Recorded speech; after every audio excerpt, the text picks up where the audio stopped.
안녕하세요. 충남 공주에서 그림 그린 여자 김영주입니다. 오늘은 2021년 1월 16일 토요일 밤입니다. 오늘도 무척 쌀쌀했어요. 날씨가 이렇게 영향을 많이 주는지 저의 마음에 항상 날씨 얘기를 하는 것 같아요. 마흔에 관하여 정여울 산문 오늘도 읽습니다. 정여울 선생님 너무 좋아요. 제가 다른 책도 더 찾아보고 읽으려고 노력하려고 합니다. 예술이 내 어깨를 토닥일 때 나의 눈물보다 타인의 눈물이 더 마음 아프게 다가올 때가 있다. 그것도 생전 처음 보는 네가 흘린 사연조차 알 수 없는 눈물이 몇 년 전 파리의 루브르 박물관에서 처음 본 할머니였다. 어느 나라 사람인지는 알 수 없었지만 금발이 새하얀 은발로 변해가고 있는 모습이 무척 처연하면서도 곱게 느껴졌다. 그런데 갑자기 할머니의 돋보기 안경 너머로 맑은 유리구슬 같은 눈물이 후두둑 떨어졌다. 나는 깜짝 놀라 누가 이 어여쁜 할머니를 울렸나 두 눈을 크게 뜨고 주변을 살펴봤지만 일행으로 짐작되는 사람들도 없고 가까이에 별로 사람이 없었다. 혼자인 것이 분명했다. 혹시 루브르의 그림에 감명을 받아 우는 걸까? 난데없는 호기심과 걱정이 한꺼번에 차올라 그 낯선 할머니를 가만히 눈에 띄지 않게 바라보았다. 그림 하나 앞에서 오래 서 있다가 눈물 한번 닦던 할머니는 이내 흐르는 눈물을 닦지도 않고 그저 내버려 두었다. 다음 그림 앞에서도 그 다음 그림 앞에서도 할머니는 소리내어 흐느끼지 않고 묵묵히 눈물만 흘렸다. 어차피 다음 작품을 보면 또 눈물이 쏟아질 것이 뻔하므로 굳이 눈물을 닦지 않는 것처럼 보였다. 그날 나에게는 루브르의 어느 위대한 작품들보다도 낯선 할머니의 그 애틋한 눈물이 더욱 아름답게 느껴졌다. 예술을 향하여 이토록 해맑은 감동을 표현할 수 있는 사람들이 있기에 예술가들은 더욱 힘을 내어 자기 안에 그 무엇을 끊임없이 태우고 또 태울 수 있는 것이 아닐까. 계속 눈물을 흘리는 할머니에게 다가가 함부로 위로할 수 없었던 까닭은 그녀와 작품 사이를 이 세상 아무것도 방해해서는 안 될 것 같았기 때문이다. 예술의 아름다움과 접신하는 순간 터져 나오는 눈물은 억울함이나 분노의 눈물이 아니라 기쁨과 환희의 눈물임을 짐작하고 있었기 때문이다. 다만 그 눈물에 아릿한 슬픔이 깃들어 있는 것은 왜 이 눈부신 아름다움을 이제야 만난 것일까 하는 안타까움이 스며 있기 때문일 것이다. 무엇이 바빠서, 무엇이 그토록 힘들어서 우리는 항상 우리에게 끊임없이 말을 걸고 있는 예술의 아름다움을 등한시하는 걸까? 나는 지금도 뭔가 마음의 응어리가 풀리지 않아 가슴이 답답할 때는 그날 그 할머니의 눈물을 떠올린다. 어쩌면 루브르 박물관에 직접 와 보는 것이 평생의 소원이었을지도 모를 그 할머니의 눈물을 떠올리면 온갖 걱정거리로 수런거리던 마음이 차분하게 가라앉는다. 우리 삶에서 무엇이 중요한지를 저절로 알게 해준 눈물. 복잡한 상황과 얼기설기 뒤엉킨 감정이 마음을 핥힐 때 인생에서 우선순위로 둘 것은 무엇인지를 명쾌하게 알려주는 그런 눈물이었기 때문이다. 할머니의 눈물을 통해 나는 배웠다. 내 뜨거운 눈물이 따라 흐르는 곳, 내 복잡한 머리가 아닌 내 천진한 마음이 따라가는 곳, 그런 곳에 담담히 머물면 된다. 나를 가슴 깊이 울리는 존재만이 내가 오래오래 마음을 두고 열정을 쏟을 수 있는 대상이다. 나를 감동시키는 존재만이 내 인생에 끼어들 권리가 있다.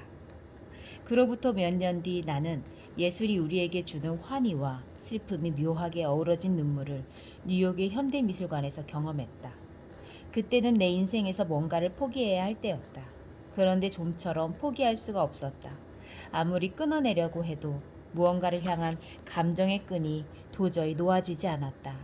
어떤 대상을 향한 강렬한 애착을 끊는 것은 나 자신의 일부를 떼어내는 것과 같은 참혹한 고통이라는 것을 그때 알았다. 그 순간 고흐의 사이프러스 그 이름이 눈에 들어왔다. 온몸을 활활 불태우는 듯한 태양 아래 그 따가운 햇살의 고통을 다만 아무런 대가 없이 묵묵히 견디고 있는 삼나무의 꼿꼿함이 범접할 수 없는 고귀함으로 다가왔다. 나는 왜 저 푸르른 삼나무처럼 꿋꿋하게 견딜 수가 없는 걸까? 스스로가 못 견디게 원망스러웠다. 고흐가 내 곁에 있는 것도 아닌데 고흐가 견뎠을 그날의 그 따가운 햇살이 내 머리 위로 곧바로 내리쬐는 것 같았다. 그것은 단지 뜨거운 여름날의 햇살이 아니라 자신을 결코 이해해 주지 않는 세상 전체였을지도 모른다. 화집에서 보았던 그림보다 100만 배쯤 선명하고 당혹스러운 그 삼나무의 울퉁불퉁한 이미지가 내 앞에 어른거리니 오래오래 꾹 눌러 참았던 그 무엇이 한꺼번에 터져 나오는 것 같았다. 고흐의 그 수많은 작품들 중에 하필이면 그토록 평범한 삼나무 그림을 보고 울게 될 줄은 꿈에도 몰랐다.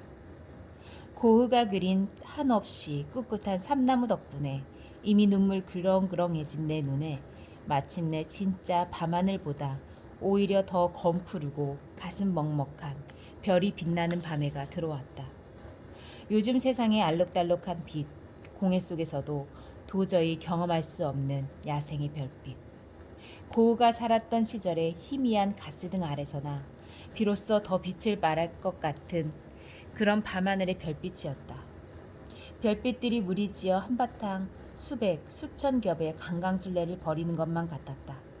그저 조용히 빛나는 것만으로도 불꽃놀이보다 더 찬란한 그 별빛의 춤사위를 보자마자 그야말로 비오듯 눈물이 쏟아졌다.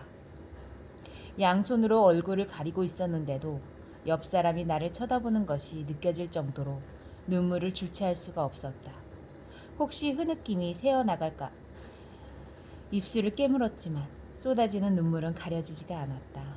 그날 이후 나를 옥죄고 있던 그 오랜 집착의 사슬을 끊었다. 고흐가 날더러 이제 그만 애착을 끊어버리라고 다그치진 않았지만 예술의 투명한 창문을 통해 내가 지닌 감정의 극한을 엿보고 나니 그 감정의 지긋지긋한 끝자락이 어렴풋이 보였다. 내가 끝까지 갈 수 있는 길이 아니었다. 감당할 수 있는 길도 아니었다. 나는 영원히 닿을 수 없는 대상을 향해 끈질기게 집착하고 있었고 그 감당할 수 없는 애착을 끊어낼 때만 비로소 나 자신으로 돌아올 수 있었다. 뛰어난 예술작품은 우리로 하여금 삶과 나 자신을 바라보는 미적거리를 가지게 한다. 예술은 그렇게 영원히 끊어낼 수 없을 것만 같던 나 자신의 집착을 마치 외계인이 지구를 바라보는 듯한 머나먼 시선으로 낯설게 바라볼 수 있도록 도와준다. 예술은 그렇게 끝이 없을 줄만 알았던 그 무엇, 제 끝을 보여준다. 이제 40의 문턱을 넘으며 나는 예술의 아름다움이 이전보다 더 깊이, 더 향기로운 손길로 내 어깨를 두드리는 것을 느낀다. 이제는 굳이 머나먼 외국의 미술관으로 찾아가지 않아도 집에 있는 그림책의 한 페이지만 펼쳐도 그 감동을 생생히 느낄 수 있는 마음의 촉수가 생겼다. 예술을 향한 욕망은 사치스러운 것이라는 어린 시절의 편견도 버렸다. 이제 예술을 위한 것이라면 때로는 작은 사치도 부릴 필요가 있다고 느낀다. 27살 때 나는 고흐의 화집을 처음으로 사면서 책 속에 이런 메모를 끄적여 놓았다. 내 생애 최초의 화려한 사치. 이토록 값비싼 고흐의 화집을 나에게 선물하다. 그 메모를 볼 때마다 슬며시 미소가 번진다.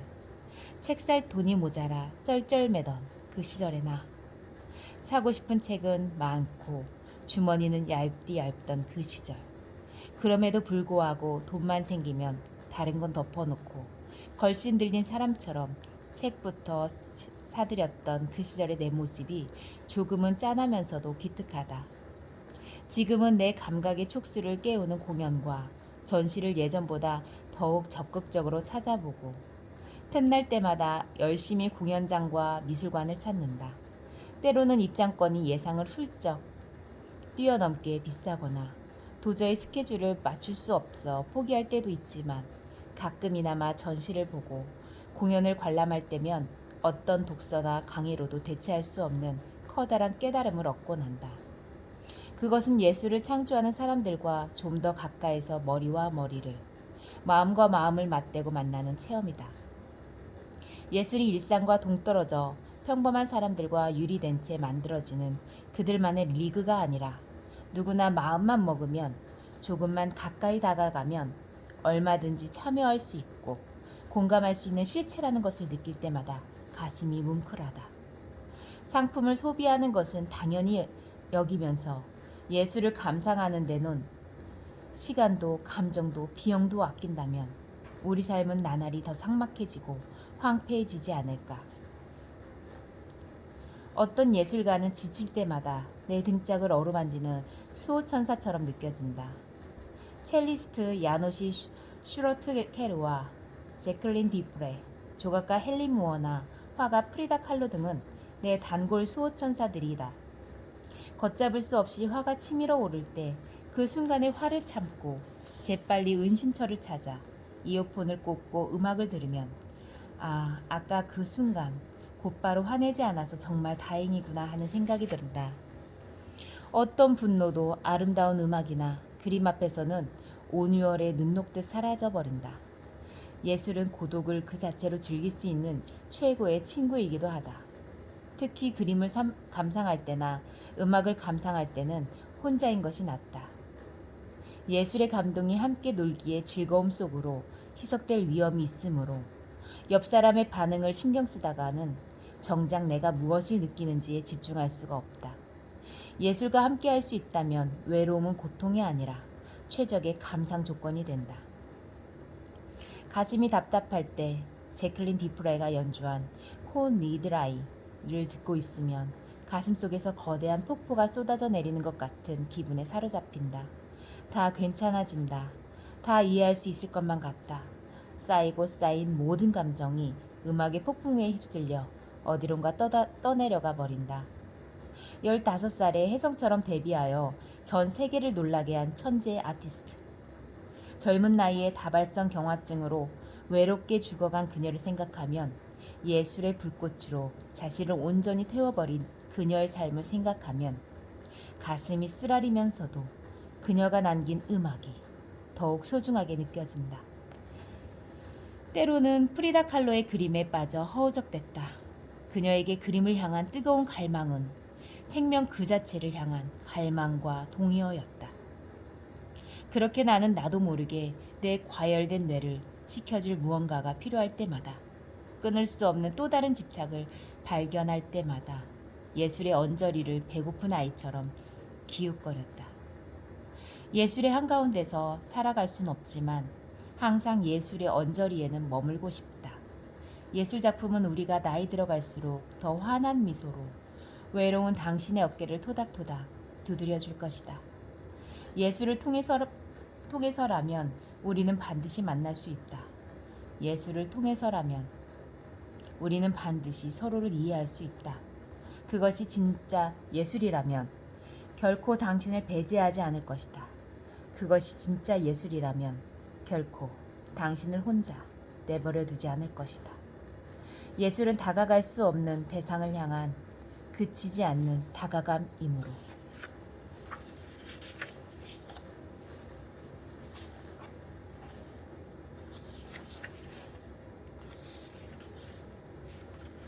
이제는 조금 느리게 걸어도 괜찮아. 올 여름방학 때 노르웨이, 핀란드, 스웨덴 등을 번갯불에 콩 볶듯 투다닥 둘러보고 난 뒤 나는 심각한 북유럽 아리를 하고 있다. 북유럽 관련 서적이 나오면 냉큼 사서 한달음에 읽고, 북유럽 라이프에 관련된 사소한 뉴스라도 나오면 마치 내 고향에 무슨 큰일이라도 난 듯 눈이 휘둥그레져서 넋을 잃곤 한다.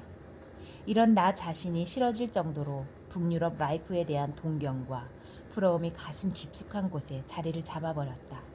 물론 나는 한국에서 계속 살 것이고 이민을 떠날 의지도 없으며 지금 내가 꾸리고 있는 삶을 있는 그대로 사랑한다.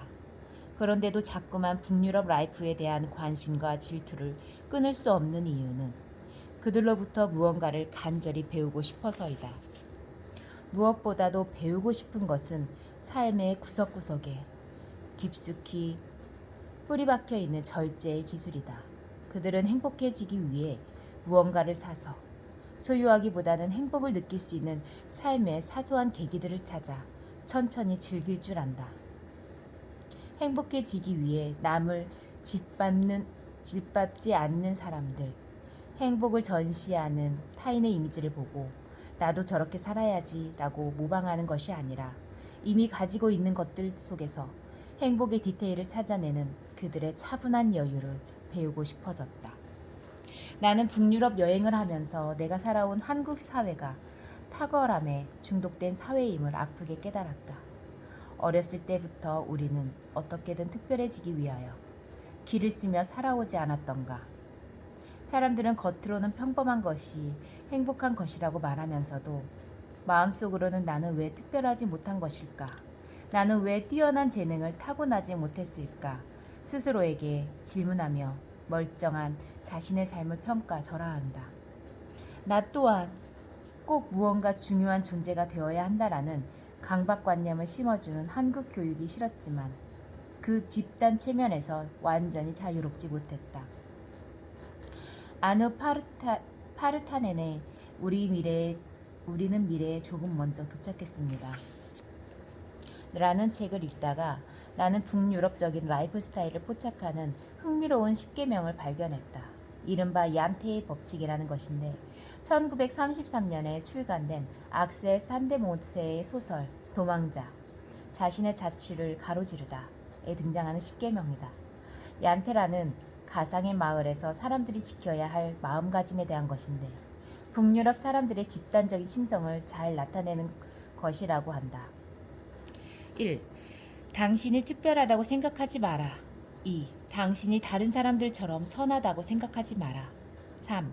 당신이 다른 사람들보다 똑똑하다고 생각하지 마라. 4. 당신이 다른 사람들보다 더 낫다고 확신하지 마라. 5.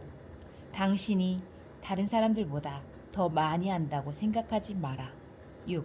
당신이 다른 사람들보다 더 중요하다고 생각하지 마라. 7. 당신이 뭔가를 잘한다고 생각하지 마라. 8. 다른 사람들을 비웃지 마라. 9.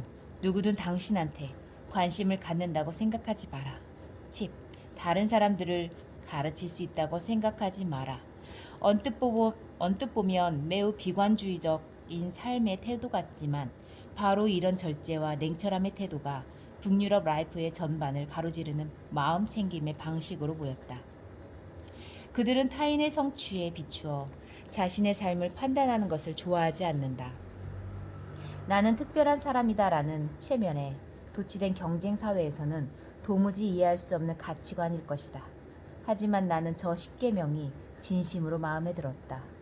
저런 삶을 실천할 수만 있다면 우리가 느끼는 집단적 우울감과 필요 이상의 열등감을 치유할 수 있지 않을까. 나는 경쟁, 서둘러 일하기, 빡빡한 일정, 과한 운동을 싫어한다. 미국에서 매일 엄청나게 많은 일들을 해치우는 무진장 바쁘고 빠르고 정열적이고 자신만만하고 뛰어난 사람들 이야기만 들어도 때론 힘이 빠진다.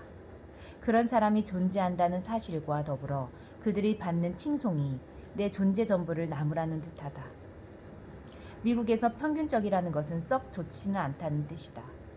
부모들은 자녀들에게 너희는 특별하다고 늘 말하는데 자녀를 사랑하고 자녀가 정말 특별하다고 진실로 믿기 때문이다.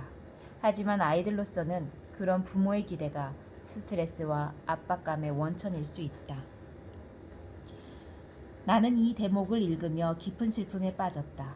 이 작가가 탁월함을 향한 미국 문화의 강박관념을 향해 느낀 슬픔보다 1000배 정도의 짙은 농도의 슬픔과 패배감을 우리는 매일매일 느끼며 살아가고 있기 때문이다.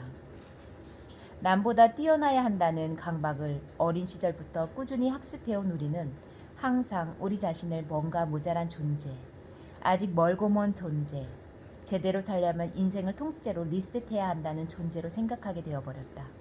아누 파르타넨의 책을 읽다가 나는 문득 고등학교 시절에 어느 끔찍한 장면이 떠올랐다. 한 학년 전교생이 300명밖에 되지 않는 작은 학교였지만 입시 경쟁은 무척이나 치열했던 학교였다. 선생님들은 어느 날 갑자기 전교 1등부터 30등까지의 명단을 차례대로 교내에 공개한다고 선언했다. 17살 소녀들이 받아들이기에는 너무 충격적인 결정이었다. 나는 그 상위 30인 리스트를 보지 않기 위해 한사코 리스트가 붙은 곳에서 멀찍이 떨어져 다녔지만 그곳을 지나칠 때마다 우르르 모여있던 아이들의 탄식과 중얼거림을 모른 척할 수 없었다. 누구는 몇 등이래, 누구는 명단에 들 줄 알았는데 못 들었네, 누구는 의외로 성적이 좋네. 같은 떠들썩한 수다 속에서 과연 살아남은 자는 누구란 말인가. 나는 내가 선생님이 된다면 절대로 저런 결정을 내리지 않을 거라고 생각하며 두 눈을 질끈 감곤 했다. 그것은 내 옆에 친구들을 적이자 경쟁자로 만드는 적대감의 리스트였으며 탁월하지 않으면 나는 가치가 없다는 식의 냉혹한 세계관을 주입시키는 반교육적 행위였다. 난 그 리스크 앞을 지날 때마다 쇠꼬챙이 같은 것이 심장을 날쌔게 찌르는 것 같은 아픔을 느끼곤 했다. 난 학창시절의 소중한 추억을 되새기다가도 가끔씩 그 최고의 30인 리스트를 떠올리면 여전히 등골이 서늘해지곤 한다. 40이 지나도 어린 시절의 상처는 더 또렷한 얼굴을 하고 아직 극복되지 않은 트라우마로 남아 아직 다 흘리지 못한 슬픔의 선혈을 뚝뚝 흘리곤 한다. 마음을 사로잡는 한 가지 주제에 깊숙이 들어가다 보면 그 주제에 대해서도 공부하게 되지만 무엇보다도 자기 자신에 대해 더 깊이 알게 된다. 북유럽 라이프로부터 무언가를 배울 것인가 고민하던 요즘 나는 내가 왜 프로이트, 아들러, 융 중에서 융을 가장 좋아하는지를 깨달았다. 심리학 박사의 3대 거장 중에서 내가 유독 융에 이끌린 이유는 그가 남들에게 보여줄 수 있는 외부 세계보다는 누구에게도 쉽게 펼쳐 보일 수 없는 내면 세계에 침잠했기 때문이다. 칼 구스타프 융의 자서전 카를 융, 기억, 꿈, 상상 를 읽었을 때는 충격을 잊을 수가 없다. 어떻게 외부의 사건을 거의 묘사하지 않고 오직 내면 묘사만으로 이토록 재미있는 자서전을 쓸 수 있을까 하는 생각이 들었다. 자신의 영웅적인 면모를 드러내는 글쓰기가 아니라 얼마나 많은 고통과 번민이 자신의 삶을 핥히고 지나갔는지, 그리고 그 마음의 그림자에 맞서 자신이 어떻게 투쟁해 왔는지를 그린 자서전이었다. 어쩌면 우리의 내면에도 이토록 많은 이야기가 담겨 있는데 내면을 돌보지 못한 우리 현대인의 삶은 외적으로 특별해 보이기, 남들보다 뛰어나 보이기에 골몰하느라 세상 무엇보다 소중한 자기 자신의 마음을 쓰다듬는 일에 손을 놓아버린 것은 아닐까. 융의 자서전을 읽었던 10여 년 전에 어느 날부터 내 인생은 바뀌기 시작했다. 더 뛰어나고 싶고 더 대단해지고 싶은 사회화의 열망을 절제하고 더욱 내면으로, 더 깊은 나 자신의 무의식으로 침잠하는 삶에 열정을 느끼게 된 것이다. 우리 사회는 남들처럼 살아야 한다는 사회화의 열망을 가르치느라 나의 내면을 돌보고 가꾸는 삶, 즉 개성화의 중요성을 가르치지 않는다. 난 이제 그만 사회화되고 싶다. 이제 남은 시간을 온전히 나 자신이 되는 일, 즉 개성화에 쏟아도 시간이 절대적으로 부족하기 때문이다.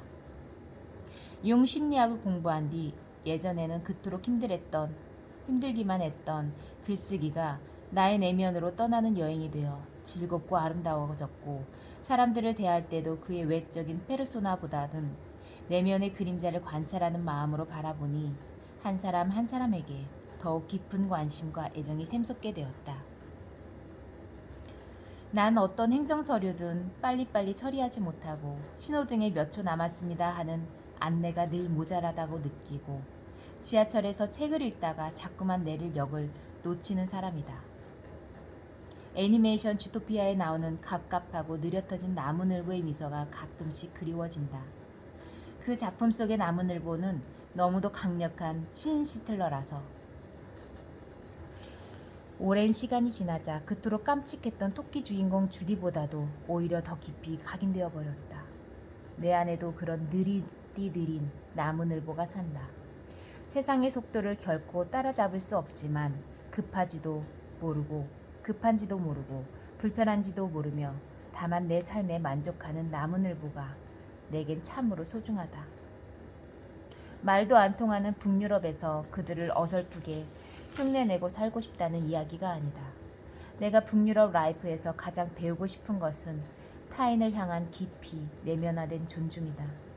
예의상 급하게 타인의 불편을 고려해 주는 것이 아니라 타인이 불편함을 느끼기도 전에 타인이 어디서든 편안함을 느낄 수 있도록 제도적으로 습관적으로 배려와 존중이 우러나오는 그들의 섬세함을 배우고 싶은 것이다. 채식주의자들은 어디서나 자신이 가장 먹고 싶은 메뉴를 골라 먹을 수 있고, 장애인들은 교통기관을 이용하는데 불편함이 없고, 젊은이들은 나는 숙수저로 태어났으니까 도저히 금수저들을 따라갈 수 없다는 강요된 패배감에 짓눌리지 않았으면 좋겠다. 마흔의 문턱을 넘어서며 재빨리 요약하고 번개처럼 핵심을 파악하는 세상의 속도를 따라가는 일을 멈추었다. 그런 얼리어답터스러운 삶은 내게 어울리지 않는다. 나는 느림보로 살더라도 대상의 섬세한 디테일을 하나하나 쓰다듬고 관찰하는 삶을 사랑한다. 나는 그 무엇도 요약하고 싶지 않다. 오히려 더 풀어쓰고 더 길게 펼쳐보고 싶다. 그것이 내게 어울리는 삶이니까.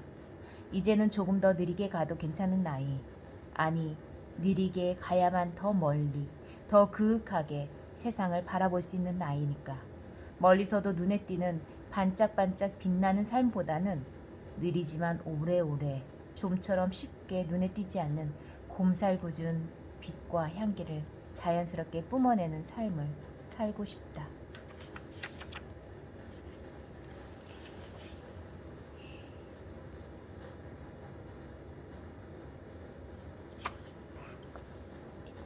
마흔에 보았네. 스물에 못 본 그 꽃.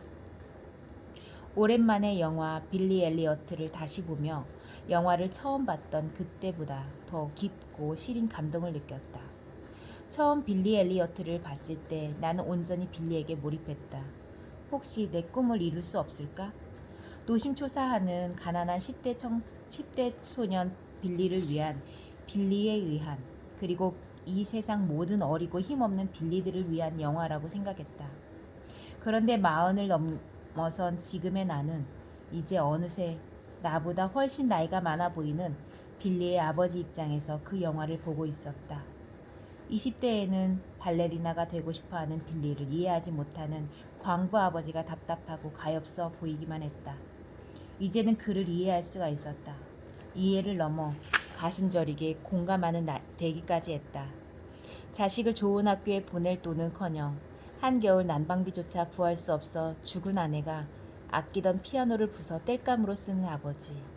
둔감하고 무지해 보였지만 다만 가진 것이 너무도 없어 아름다운 예술을 느낄 수 있는 감성까지 마비되어 버린 아버지의 슬픔이 가슴 깊숙이 문을 두드리기 시작했다. 아빠는 무뚝뚝하고 매정해 보였지만 사실 슬픔과 분노가 뼛속 깊이 뿌리 박혀 그 어떤 새로운 것도 받아들이기 힘든 상태가 아니었을까. 예전에는 별 감흥 없이 봤던 장면이 이제 마흔을 넘은 나에게는 가슴에 콕 박히기도 한다. 빌리의 발레학교 오디션을 보러 가는 길, 이 도시를 벗어난 적이 한 번도 없냐고, 런던에는 한 번도 가본 적이 없냐고 묻는 빌리에게 아빠는 황망한 표정으로 이렇게 대답한다. 그곳엔 탄광이 없잖아. 아, 빌리의 아버지는 탄광을 벗어난 삶을 한 번도 살아본 적이 없었던 것이다. 그에게 탄광은